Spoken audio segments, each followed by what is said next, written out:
अग्रवाल और स्वागत है आपका न्यूज टुडे में। आइए नजर डालते हैं आज के हेडलाइंस पर। विगत रविवार को मुजफ्फरनगर में कोरोना राहत सामग्री घोटाला सामने आने के बाद बुधवार को जनपद के माननीयों ने डैमेज कंट्रोल की कवायद शुरू करते हुए आला अधिकारियों के साथ की बंद कमरे में बैठक। लॉकडाउन के दौरान नागपुर के युवक ने मुजफ्फरनगर के रहने वाले दिव्यांग को पैदल ही जोधपुर से मुजफ्फरनगर तक उसके घर पहुंचाकर पेश की मानवता की मिसाल। बुधवार को जनपद के अग्निशमन विभाग ने किया नगर के मुख्य बाजारों को सैनिटाइज। बुधवार को भाजपा कार्यकर्ताओं ने पूरे जनपद से इकट्ठा की गई 20,11,000 की धनराशि का चेक पीएम केयर फंड में जमा कराने हेतु जिलाधिकारी को सौंपा। और अब खबरें विस्तार से। विगत रविवार को जनपद में कोरोना राहत सामग्री को लेकर हुआ घोटाला उजागर होने के बाद जनपद के प्रशासनिक हलकों में हड़कंप मच गया था तथा इस मामले की गूंज लखनऊ तक सुनाई दी थी, जिसके बाद इस मामले में एक फ्लोर मिल को सील करते हुए कुछ अधिकारियों पर भी कार्यवाही हुई थी। इस मामले में आला अधिकारियों द्वारा गरीबों के राशन में घोटाला करने से जनपद के लोग काफी आहत हुए थे तथा जनपद के केंद्रीय मंत्री व राज्य मंत्रियों पर भी सवाल उठाए गए थे, जिसके बाद बुधवार को जनपद के निजाम ने डैमेज कंट्रोल की कवायद करते हुए विकास भवन स्थित सभागार में जनपद के आला अधिकारियों के साथ इस मामले को लेकर एक बैठक का आयोजन किया। हालांकि इस बैठक में मीडिया का प्रवेश वर्जित था तथा बंद कमरे के भीतर क्या चर्चा हुई इससे जनपद के मीडिया कर्मी अनजान रहे। हालांकि बैठक के बाद बाहर आए केंद्रीय व राज्य मंत्री ने मीडिया के सवालों का जवाब देने का प्रयास किया, लेकिन कुछ सवालों के जवाब इन माननीयों के पास भी नहीं थे, जो साफ तौर पर दर्शाता है कि अब केवल सांप निकलने के बाद लकीर पीटने की कवायद हो रही है। इन्होंने जल्दी छोटा 36 किलो के जल्दी भी छोटा 6 दिन में भी सैंपल आने के बाद जल्दी भी छोटेंगे। कुछ ऐसे जो 35 दिन से अभी तक का सेंटर में ना बताया ना, कुछ 6 दिन में भी छोटेंगे। रिजल्ट कितना पैसा खर्च किया टोटल, कितना पैसा आया, इसका कोई हिसाब किताब नहीं बताते किसको ना। ये इसको टोटल इन्होंने ये जो थोड़ा तो बाहर कर रहे हैं पूरा सिस्टम बनाया जाता है। अच्छा, और खाने का कोई पेमेंट अभी इस फर्म को फाइनेंशियल लॉस 0 है। 11,000 किट पूरे जिले में खरीदी गई आज तक, 11,000 राशन की किट, जिनमें से बुढ़ाना में 1,400 खरीदी गई। ये सेंट्रलाइज नहीं खरीदी गई, अलग अलग से। जामसट में 600, खतौली में 250, सदर में 1200 और शहर में 7500। इस तरह से 11,000 की राशन, सदर में 1200, शहर में 7500। इस तरह से 11,000 राशन किट प्रशासन द्वारा खरीदी गई। उससे अलग 1500 किट शुगर मिल ने दी, मुजफ्फरनगर शुगर मिल ने, 200 किट भट्टे वालों ने दी और 2800 टोटल राशन किट। दोनों चीजों में अंतर है रणवीर जी, आप समझना। 2800 राशन किट इंडस्ट्रीज की तरफ से आई, इंडस्ट्री वालों की तरफ से। इस तरह से सारी मिलाकर जो इंडस्ट्रीज उनकी तरफ से राशन किट प्रशासन को दी गई, प्रशासन के द्वारा बंटवाई गई, वो 4500 है। जिसका आप जिक्र कर रहे हैं 16,000, वो पका हुआ राशन है कि राशन किट नहीं है, वो पके हुए राशन के पैकेट है। सूखा किट सिर्फ 4500। नहीं, मैं बता रहा हूँ ना, मैं आपको जो बता रहा हूँ वो 16,000 जो किट लिखी हुई है वो किट नहीं है, वो राशन, पका हुआ राशन जैसे देते नहीं कि राशन पका के पूरी और आलू की सब्जी देते। तो बहुत ज्यादा ही नहीं, किट तो उन संस्थाओं के नाम है हमारे पास में जिन्होंने किट दी। कौन सी बताओ, उन्हीं के 28 है। बताओ आप मुझे दो, जो मुझे देखिए सुनो, किट नहीं, 2 तरह से बात है कि जो आपको रिपोर्ट वाले नहीं, वो तो अलग है। 10 जगह है जो राशन वाले किट, 10 जगह मैं जा चुका, सुनो मैं 10 जगह जा चुका, सब 10 जगह जा चुके। सुन लो मेरी बात, मैं भी गया पिछले हफ्ते गांधी कॉलोनी में, उन्होंने 250 किट मेरे सामने दी। अब वो 250 किट सरकार को भेज दिया कि 250 किट हमने बांट दी, लेकिन बांट तो अपने आप रही है ना। आप सर, एक तो किट होगी, मैं अपनी किट लाया और मैंने डीएम को सौंप दी, सर आप बांटिए। एक तो हो गए, एक मैंने सूचना भेज दी कि मैंने 250 किट बांटी। बांटना और सरकारी कितना भुगतान कराने। दूसरी बात अब सुन लो, इस फर्म से अन्नपूर्णा से 600 ऑर्डर होने के बाद 650 किट ली गई थी, जो 645 रुपए में ऑर्डर था। टेंडर होने के बाद 27 को टेंडर हुआ स्टेशन के बाद, इसमें से 650 किट आज तक ली गई है। जिनमें से 450 का पेमेंट हो चुका है 645 रुपए पर किट के हिसाब से। 2,92,000 के करीब 200 किट का भी जो बढ़ाना गई थी पेमेंट बकाया। इस अन्नपूर्णा फर्म को 650 किट के लिस्ट में 2,92,000 का भुगतान सरकार द्वारा किया गया। आप ये कह सकते हैं ये मात्र 2,92,000 का भी भुगतान है, उसके बाद ये कर दिया गया।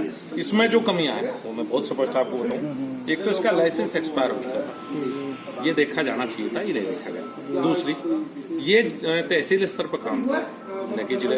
इसमें प्रोसीजरल समस्याएं ज्यादा है न कि फाइनेंशियल, दोनों चीजों में अंतर है। प्रोसीजर में कमी, एडीएमएफ इसकी जांच करेंगे। प्रोसीजर की ऑलरेडी उन्होंने जांच शुरू कर दी कि प्रोसीजर में किस किस की कमी थी। प्रोसीजरल वो कमी है क्योंकि ये काम तहसील वाइज होना था न कि जिले। भोजन की तो अलग बात है, लेकिन किट ली गई तब भी तो इन पे लाइसेंस नहीं था। किस पे जो किट ली गई इस पर अन्नपूर्णा पे, देखिए वो तो बिना लाइसेंस। बिल्कुल, वो तो दोनों ही चीज है। लाइसेंस हो गया, प्रोसीजर।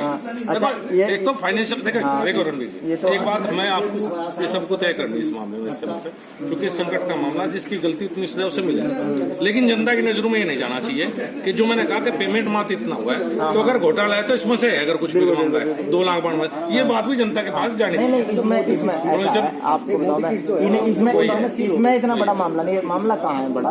अब जांच इसकी करो आप कि टोटल क्वारंटाइन सेंटर जितने हैं उन पे इन्होंने अब तक कितना खर्चा दिखाया। सारा यहाँ है कुछ 80 रुपए रोज खाने का खर्च एक आदमी का है जी। एक आदमी के खाने का 80 रुपए रोज प्रशासन की तरफ से 80 रुपए। टोटल कितने लोगों को टोटल मैं भी बता दूं आपको, वो कागज कहाँ है, वो जो आपका था उस पर है। टोटल क्वारंटाइन में कितने लोग, एक और कागज जो है। अब इस फर्म का क्या होगा? इस फर्म को तो रोक दिया गया, वहीं रोक दिया गया है। खाना सिर्फ एक ही दिन आया इस फर्म का, इस फर्म की तरफ से उसी दिन खाना आया था। दोपहर को जब पहुंचे वहाँ जांच अधिकारी, देखिए जिला प्रशासन के साथ पूरे जिले की व्यवस्था अभी तक लॉकडाउन को लेकर के जो योजनाएं जिला प्रशासन की हैं, कहाँ तक हम सफल हो पाए, कहाँ तक हमारी सारी व्यवस्थाएं चल रही हैं, उसी की माननीय केंद्रीय मंत्री संजीव आनंद जी, हमारे अन्य विजय कश्यप जी और सभी विधायकों के साथ मीटिंग हुई। और राशन वितरण कैसे कैसे हुआ, क्या क्या दिक्कतें आ रही उसको लेकर हुआ। एक और संभावना जो मुजफ्फर में तलाश की जा रही है कि कुछ किटों को लेकर के यहाँ पे एक मिसअंडरस्टैंडिंग हो रही है, उसके लिए भी जिलाधिकारी को कहा है कि उसकी गंभीरता से जांच करके उसकी जानकारी मीडिया वालों को भी समाचार पत्रों के माध्यम से समाज को देने का काम करें, ताकि किसी प्रकार की गलतफहमी ना रहे। जिस अन्नपूर्णा एजेंसी को खतौली की उसका टेंडर दिया गया है, उसकी भी जाँच के आदेश दिए गए हैं। उसे मात्र एक समय का खाना जो उसको दिया गया था वो और लगभग 650 पैकेट उसके द्वारा अभी तक दिए गए हैं। इसलिए जो एक विषय ऐसा करोड़ों रुपए का घोटाला हो गया, 650 किटों में कितना घोटाला हो जाएगा, अभी तो घोटाले की कोई विषय नहीं है, पर होगा अभी तो कितना, उसकी भी जांच के लिए कहा गया कि किसी प्रकार की माननीय मुख्यमंत्री योगी आदित्यनाथ जी की सरकार में किसी प्रकार के घोटाले की कोई गुंजाइश ही नहीं है। अगर कोई व्यक्ति या कोई अधिकारी दोषी पाया जाएगा उसके खिलाफ प्रभावी कार्रवाई होगी। अच्छा, लॉकडाउन कोर्ट शुरू होने वाला है, प्रधानमंत्री जी ने घोषणा भी की है कल, तो क्या कोई विशेष भी चर्चा हुई है? अभी हुआ है, बाजार के सब लोग आए हैं, एसडी मार्केट, कपड़ा बाजार, जूते वाले, चश्मे वाले, सभी लोग चाहते हैं कि उनको दुकान खोलने का मौका मिले। उनकी भी बातचीत हमने की है और हमारे प्रधानमंत्री ने भी कहा है कि कोरोना के साथ हमको जीना पड़ेगा। तो जो जो एसेंशियल आवश्यकताएं हैं, यानी कि मास्क, फेस कवर, सामाजिक दूरी, इन सब को रखते हुए धीरे धीरे बाजार खुले, उसकी प्लानिंग हम लोग कर रहे हैं। जैसे जैसी गाइडलाइन शासन से आएगी उसका हम पालन करें। देश में पिछले 50 दिनों से जारी लॉकडाउन के कारण देश का जो सबसे प्रभावित तबका है वो है प्रवासी मजदूर। ये वो लोग हैं जो रोजी रोटी की तलाश में दूसरे राज्यों व जनपदों में जाकर विभिन्न कार्यों में लगे थे तथा अपना व अपने परिवार का भरण पोषण कर रहे थे। लेकिन लॉकडाउन के कारण इन लोगों का काम धंधा बंद होने के कारण इनके सामने 2 वक्त की रोटी का भी संकट आन खड़ा हुआ, तो पूरे देश में लाखों लोग पैदल ही अपने घरों की ओर चल दिए तथा सैकड़ों किलोमीटर का सफर पैदल व भूखे प्यासे तय कर अपने घरों को पहुंचे। कुछ ऐसी ही कहानी मुजफ्फरनगर के रहने वाले दिव्यांग गय्यूर की भी है। मुजफ्फरनगर का गय्यूर राजस्थान के जोधपुर में रहकर फर्नीचर का कार्य करता था, लेकिन लॉकडाउन के कारण जब गय्यूर का कार्य बंद हो गया तो उसने भी अपने घर मुजफ्फरनगर आने की सोची। लेकिन लॉकडाउन होने के कारण मुजफ्फरनगर की राह इतनी आसान नहीं थी। दूसरे गय्यूर के दिव्यांग होने के कारण भी गय्यूर के सामने काफ़ी मुश्किलें थी। ऐसे में गय्यूर की मुलाकात एक कैंप में नागपुर के रहने वाले अनिरुद्ध से हुई, जिसने मानवता की मिसाल कायम करते हुए गय्यूर को मुजफ्फरनगर उसके घर तक छोड़ने का बीड़ा उठाया तथा राजस्थान के भरतपुर बॉर्डर से मुजफ्फरनगर तक का सफर पैदल ही तय कर 5 दिन में गय्यूर को उसकी मंजिल मुजफ्फरनगर तक पहुंचा दिया। मुजफ्फरनगर आने के बाद अपने परिवार से मिलने पर गय्यूर काफ़ी खुश नजर आया तथा उसके परिवार के लोगों ने भी गय्यूर के लिए फरिश्ता बनकर आए अनिरुद्ध का धन्यवाद किया। मैं जोधपुर काम करता था जी, और वहाँ से हम भरतपुर बॉर्डर से 40 किलोमीटर तक पहले तो बस में आए, फिर उसके बाद हम पैदल आ रहे जी, और जयपुर हाईवे पर साइकिल नहीं चढ़ने दी, और फिर हम जो है गांव से आ रहे थे, और हमें रात को दिन को सफ़र करा, कोई सहायता नहीं मिली किसी की। फिर एक दोस्त मेरा जो बेचारा हिंदू भाई है, इसने मेरी मदद की, बोला कि मैं तुझे गांव तक छोड़ कर रहा, तो ये मुझे मेरे गांव तक मेरे परिवार में छोड़ दिया इसने मुझे। गय्यूर जी, कितने किलोमीटर का सफर आपने साइकिल से तय करा? लगभग 380 किलोमीटर का सफ़र हमने साइकिल से तय किया जी। आपके दोनों पैर खराब है? दोनों पैर खराब है, मैं विकलांग हूँ जी। आपके परिवार में कितने लोग हैं, कि उनकी कंडीशन क्या है? मेरे परिवार में हम 6 लोग हैं जी, 2 बच्चे हैं, 2 मम्मी पापा है, 2 हम हैं। तो मम्मी भी बेचारी विकलांग ही हो गई, और बीबी भी विकलांग है, मैं भी विकलांग हूँ। तो कितना टाइम लगा आपको वहाँ से यहाँ? लगभग 5 दिन में हम घर पहुँचे जी। तो जो आपके साथ दूसरा लड़का था, क्या नाम था उसका, कैसे आपको लेकर आया? इसका नाम अनिरुद्ध है जी, और ये बस मेरी हेल्प के लिए आया। कहाँ का रहने वाला है? ये नागपुर का रहने वाला, महाराष्ट्र। कैसा महसूस कर रहे हो घर में आकर एक हिंदू ने तुम्हारी मदद? बहुत अच्छा महसूस कर रहा जिस चीज़ का, तो मैं कि घर में आ गया उस भाई की मदद से, नहीं तो घर आने के लग ही नहीं रहा था। क्या काम करते थे आप? मैं फर्नीचर का काम करता था वहाँ से। और जो ये लड़का है आपके साथ? जी, ये लड़का भी। अनिरुद्ध नाम है मेरा, कहाँ के रहने वाले हो? नागपुर का रहने वाला हूँ मैं। ये गय्यूर है, आप इन्हें कैसे जानते हो, कैसे मुजफ्फरनगर लेकर आया? तो कह जाए लॉकडाउन हुआ था 22 तारीख को, तो हम लोग फंसे हुए थे जोधपुर में। अब ये मेरे को जोधपुर में मिले, तो अब ये तो विकलांग है, अब इनकी कोई सहायता करने जाता, तो मैंने देखा चलो, फिर बस लगी थी, तो ये बोल रहे थे मेरे को भी घर जाना है, तो मैं भी वो बस में बैठा था, तब ये बोल रहे आगे तक तो छोड़ दिए थे हम लोगों को, पर इनकी सुविधा के लिए कोई नहीं था। तो मैं बोला लोग बा भलाई कर रहे, इतने कोई जनता पैसा खाना खिला रहा अपने पैसे से, कुछ करवा रहे, तो मैंने भी एक भलाई कर लिया अपने हिसाब से कि चलो मैं छोड़ देता हूँ इनको घर, फिर मैं बाद में चल जाऊँगा, मेरा सफ़र आगे का मैं अपना काट लूँगा। मेरे तो हाथ पैर भी है, उनके तो कुछ भी नहीं है, इसके वजह से मैंने। कैसे जानते थे आप? इन्हें एक कैंप में हम दोनों फंसे हुए मिले, वही कैंप में थे हम लोग, इसके वजह से पहचान हुई है। अच्छा, कैंप के से ही जानते हो? जी जी। तो आप इन्हें छोड़ने के लिए इतनी दूर मुजफ्फरनगर आया? हाँ। कैसा लग रहा है पर यहाँ पे आए हो? मुझे तो अच्छा लग रहा है, क्योंकि ये अपने बच्चों से परिवार से मिल लिए, इनकी खुशी है ना मेरी खुशी हो गई। अब मेरे मम्मी पापा से मिलना है। अब मैं ये चाहूँगा कि इधर की सरकार मेरे को छोड़ दे अपने घर। और फिलहाल वक्त है एक छोटे से ब्रेक का, जल्द हाजिर होंगे। Mahindra A to Z Auto Wheels Private Limited. Exchange any car for a new Mahindra. कोई भी पुरानी कार लाएं और नई कार ले जाएं। सस्ती दरों पर फाइनेंस भी उपलब्ध है। हमारा पता है 6 किलोमीटर स्टोन निकट hotel solitaire inn Meerut road Muzaffarnagar. Phone 8392954005, 8392954021 और 8392954018। हमारी शाखा है Kairana road Shamli. Mobile 8392954051 extension 1546। Near पशुपेट Delhi Saharanpur highway Baraut Baghpat. Phone 9639004811 extension 2122।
का आगाज किया जाए।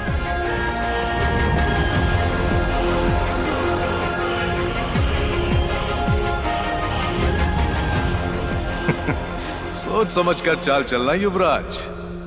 सोच लिया है, समझ तुम्हें थोड़ी देर में आ जाएगी। काले घोड़े से ऊंट को मात दी जाए।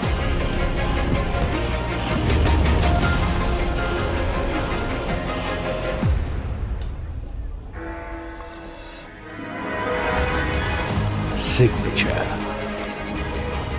वजीर से काले हाथी को मात दी जाए। शय और मात, चेकमेट। सिग्नेचर फाइनेस्ट पान मसाला। ब्रेक के बाद स्वागत है आपका। बुधवार को मुजफ्फरनगर में अग्निशमन विभाग की टीम द्वारा नगर के मुख्य बाजारों को सैनिटाइज किया गया। हालांकि मंगलवार की रात प्रधानमंत्री के संबोधन के बाद से ही जनपद के लोग कयास लगा रहे हैं कि शायद 17 मई के बाद जनपद को लॉकडाउन के नियमों में काफ़ी राहत मिलेगी तथा उम्मीद है कि जनपद का काफ़ी बाजार खोला जा सकेगा। अग्निशमन विभाग द्वारा बुधवार को नगर के मुख्य बाजारों को सैनिटाइज करना इसी से जोड़कर देखा जा रहा है। इस विषय में जानकारी देते हुए अग्निशमन विभाग के एक अधिकारी ने बताया, आज मार्केट को सैनिटाइज किया जा रहा है, ये क्या पर्पज है? ये उत्तर प्रदेश सरकार के निर्देशों के क्रम में जिलाधिकारी महोदया के एवं वरिष्ठ पुलिस अधीक्षक महोदय के नेतृत्व में फायर सर्विस मुजफ्फरनगर द्वारा संपूर्ण जनपद भर में जो है कोविड-19 के संक्रमण के रोकथाम प्रसार हेतु जो है सैनिटाइजेशन का कार्य किया जा रहा है। जिस संदर्भ में आज हथौली की सब्जी मंडी, हमारा शिव चौक, आलू मंडी यहाँ की और इसके अलावा पूरा भगत सिंह रोड एवं अन्य प्रशासनिक गैर सरकारी भवनों का सैनिटाइजेशन का कार्य किया जा रहा है। बुधवार को मुजफ्फरनगर के भाजपा कार्यकर्ताओं ने भाजपा जिला अध्यक्ष श्री विजय शुक्ला के नेतृत्व में कचहरी स्थित जिलाधिकारी कार्यालय पर पहुंचकर पूरे जनपद से इकट्ठा किए गए 20,11,000 रुपए की राशि का एक चेक पीएम केयर फंड में जमा कराने हेतु जिलाधिकारी को सौंपा। इसके अलावा कार्यकर्ताओं ने लगभग 1,50,000 रुपए की राशि का एक चेक सीएम केयर फंड में जमा कराने हेतु डीएम साहिबा को दिया। जनपद के भाजपा कार्यकर्ताओं ने यह राशि पूरे जनपद के सभी गांवों व कस्बों में घूम घूमकर लगभग 18,000 लोगों से इकट्ठा की है ताकि संकट के इस समय में इस धन से देश के गरीब व बेसहारा लोगों की मदद की जा सके।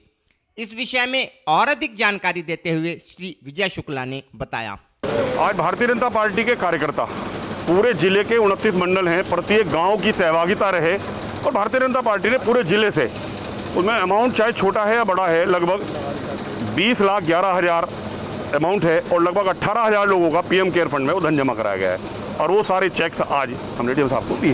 उसके अलावा भी और 1.5 लाख रुपए के लगभग सीएम खंड का चेक थे, वो भी हमने आज जमा कराए हैं। पूरे जिले के हैं सब, पीएम फंड और सीएम केयर फंड वो सब जमा कराया है।